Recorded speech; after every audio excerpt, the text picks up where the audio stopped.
Welcome to Deep Dive. Today we're plunging into something pretty complex, kind of a high-stakes area in U.S. immigration. It's this bureaucratic trap, really, that can catch international students. We're talking about how trying to withdraw an H-1B application can sort of unexpectedly end up terminating a student's F-1 status. Right, because of system delays. Exactly. It's like this automatic system activation kicks in. We want to understand how that happens and, crucially, what you can actually do to recover if you get caught in it. Yeah, and that's really our mission today. Think of this as a guide based on what we've seen happen to students in this exact situation. We want to lay out the steps for getting your legal status back when you're stuck in that kind of administrative limbo. Okay, so let's set the scene. Walk us through a typical scenario where this starts. All right, so imagine a student, they're here on an F-1 visa, doing everything right. They're likely working under OPT, optional practical training. Okay. Maybe they even have a STEM OPT extension pending or approved. Things are going well. And then they get selected for the H-1B lottery. Exactly. They get selected, the employer files the change of status petition, it gets approved, and it's set to start, like clockwork, on October 1st. That's the standard H-1B start date. Correct. Now, here's the pivot point. Before October 1st arrives, something happens. Maybe the student loses that H-1B job. Ah, okay. So the employer, acting responsibly, sends a request to USCIS to withdraw the H-1B petition before the start date. Right, they're trying to cancel it before it ever takes effect. That seems straightforward enough. You'd think so. Yeah. But here's where, as you said, it gets interesting and alarming. Uh-huh. The problem is, even though the employer sent the withdrawal request, USCIS often hasn't actually processed it and issued a formal written confirmation of that withdrawal by October 1st. So the piece of paper saying, yes, it's withdrawn, hasn't arrived yet. Precisely. And that lack of official written confirmation is the linchpin. The system, the USCIS system, it's automated to a degree. On October 1st, it sees an approved H-1B change of status scheduled to start. And it just activates it. It activates it automatically, regardless of that pending withdrawal request that's sitting somewhere in the queue. Wow. So the system prioritizes the scheduled start date over the fact that someone's actively trying to pull it back. It seems that way, yes. It's like the activation is hard-coded for October 1st based on the approval. Once USCIS activates the H-1B status, their system sends an update to SEVIS. That's the student visa system, the student and exchange visitor information system. Correct. SEVIS gets this update saying, hey, this person is now H-1B. So SEVIS, doing its job based on that information, performs what's called an autocomplete on the student's F-1 record. Autocomplete sounds final. It is. In this context, autocomplete means the F-1 status is terminated, done, finished, because the system thinks the student has successfully changed to H-1B. Even though the H-1B was supposed to be withdrawn and maybe the student doesn't even have that job anymore? Exactly. It's a data synchronization failure, essentially. One system acts before the other system's cancellation is fully registered. So what happens to the student then? How do they find out? Typically, they'll hear from their school's designated school official, the DSO. The DSO looks at the SEVIS record and sees the F-1 status is terminated or completed. And when the student explains, but my employer withdrew the H-1B, the DSO often says, I understand, but SEVP, the Student Exchange Visitor Program, they can't fix this termination in SEVIS without that official written proof from USCIS that the withdrawal was actually processed before October 1st. So you're stuck. Your status is terminated, and the key to fixing it is a piece of paper you don't have, stuck somewhere in USCIS processing. That's the limbo. That's the administrative trap. Okay, so this is obviously a serious situation. F-1 status terminated.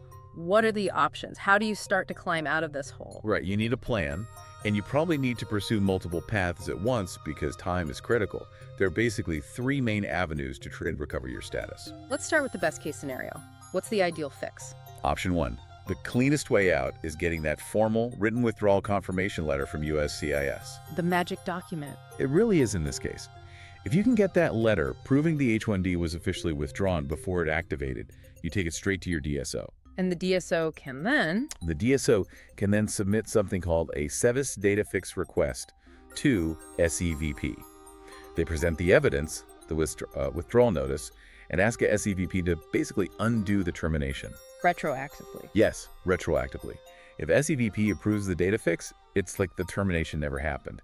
Your F-1 status is reinstated back to the date it was terminated, and you wouldn't need to leave the U.S. That sounds fantastic. But you mentioned getting that letter can be the bottleneck. Why is it often so slow? Is it just low priority for USCIS? It often seems to be, yes.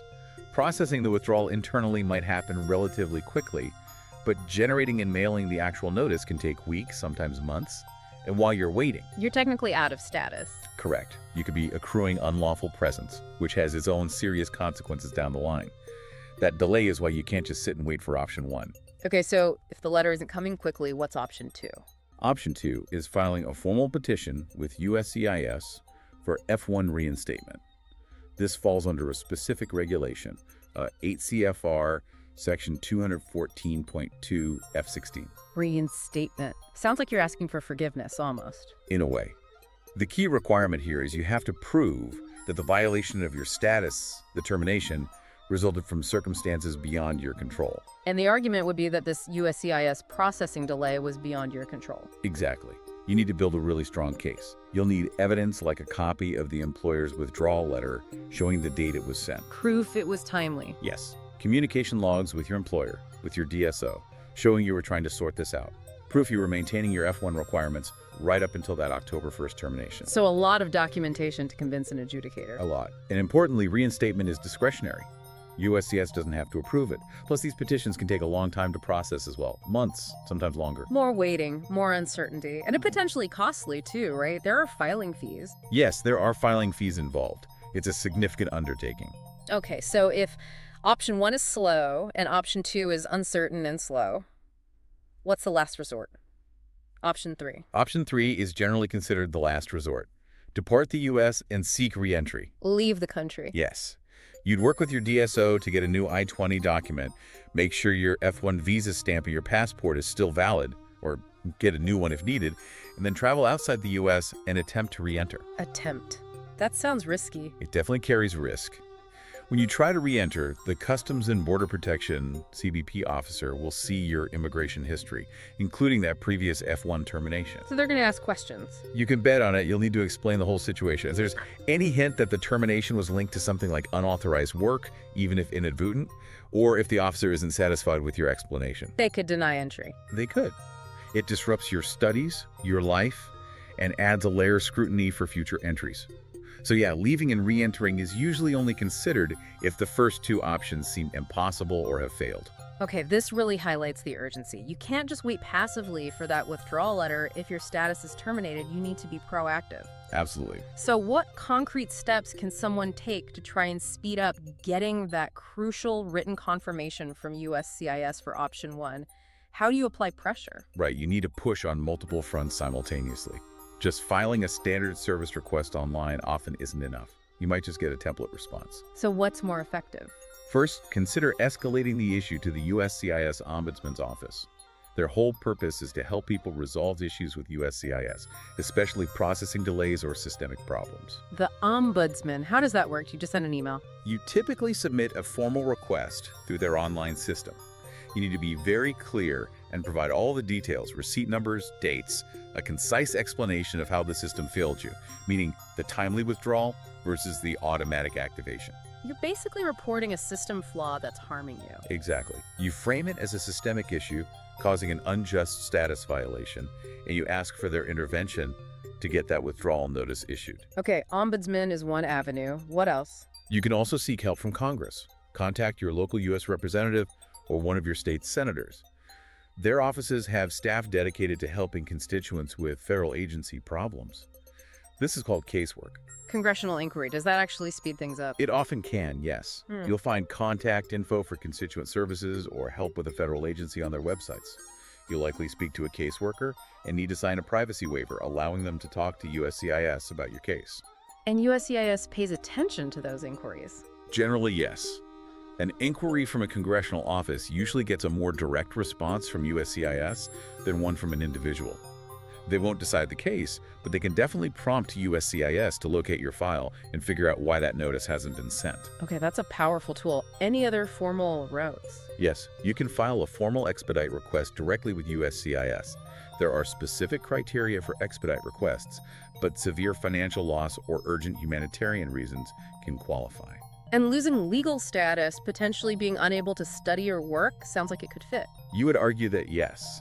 You need to clearly articulate the severe consequences, the status violation, the risk of accruing unlawful presence, the inability to continue your program or OPT. Frame it as an emergency directly impacting your legal standing, not just an inconvenience. So multiple pressure points on USCIS. While that's happening, what about the school? How crucial is staying coordinated with the DSO? Oh, absolutely critical. Your DSO is your main point of contact for anything related to your F-1 status and SEVIS.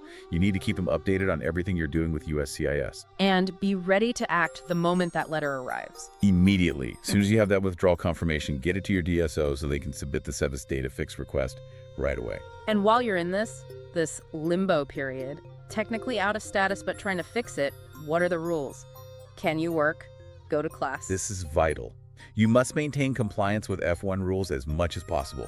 The absolute biggest don't is unauthorized employment. Yeah. If you work without authorization while your status is terminated, you likely kill your chances for both the SEVIS data fix and reinstatement. So no working until the status is fixed or reinstated? Correct.